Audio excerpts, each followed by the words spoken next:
Hello everyone, Ado here, former member of the Social Care Workers Board at CORU. I'm part of the management team at Cross Care Homeless Services.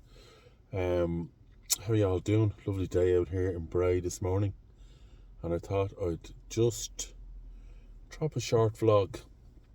A lot of consternation on the social care pages on Facebook in relation to who and who isn't, and how and why people should register. A lot of people giving out that some of their colleagues who are not social care qualified are automatically going to be able to register. And all of that sort of stuff. And for starters, this is not unique to social care and will not be unique to other programs that will be registering over the next while as well. When you consider it, all training and all programs, all staffing in health and social care sectors, courses develop over time. Back in the day, maybe over the last kind of 20 or 30 years, some courses may have started at certificate level, some might have started at diploma level, and eventually they end up at degree level.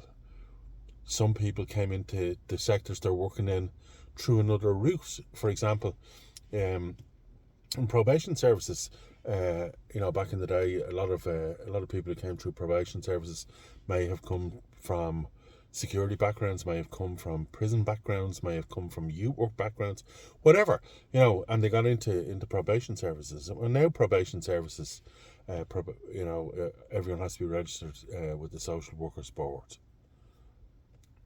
So there would have been people, when that board opened and that registration process opened, there would have been people who were in a similar situation to what we are. I've worked right across the sector in social care. I've had lots of different titles, project worker, mental health worker, and post-adoption services worker. I've had all these titles, but they're only titles. The most important thing is that I always seen myself as a social care worker, always. And I align quite happily with the profession. I think it's unique and diverse. I've worked with fantastic people across all those services. Some who had no education whatsoever. When I went into social care originally, I had up to the point that I decided to do it. The only education I had was basic intersect when I was 15 years of age. And I've worked with fantastic frontline social care practitioners who are really, really strong, experientially strong at what they do, and have done other trainings down the years that are, of course, grounded in academia, even if they weren't received through the academic process or through the third level process. But the courses are strongly grounded and theory based and scientifically proven and all of that sort of stuff. I think we need to look at ourselves hard. This whole idea that I have a degree, I'm better than you. I never subscribed to that at all. I've studied at third level for almost 20 years altogether. That doesn't make me better than anyone else that I work with. The main approaches of my work are still very much grounded in me as a person.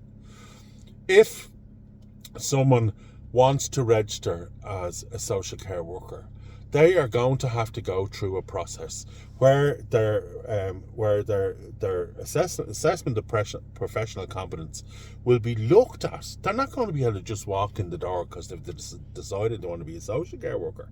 So those that can't subscribe to that process won't get in, and those that can will.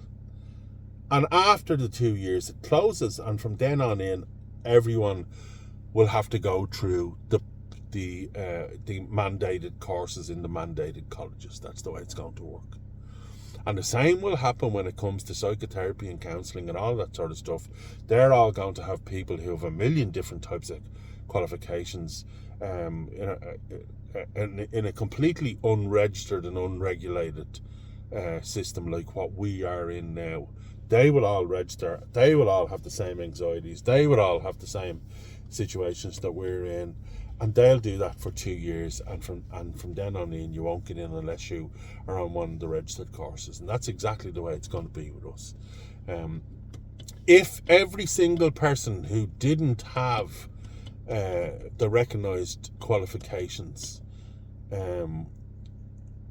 wasn't allowed register, the whole sector that we work in would come grind to a halt. Have a look around the organisations you work in now and look at the people who have little education or no social care education at all. And if all of them weren't allowed to register, how would we cope? We wouldn't. We simply wouldn't. It would be a disaster. And as it is at this moment in time, all organisations are struggling in the recruitment process. So, as much as I understand and hear what everyone's saying, you're going to really need to be objective about this and look at it from a system-wide perspective. How do we do this and do it right? Bring everyone on board, close it after 2 years, and therefore everyone after that then comes through the registered training process. Have a think about that one. Cheers.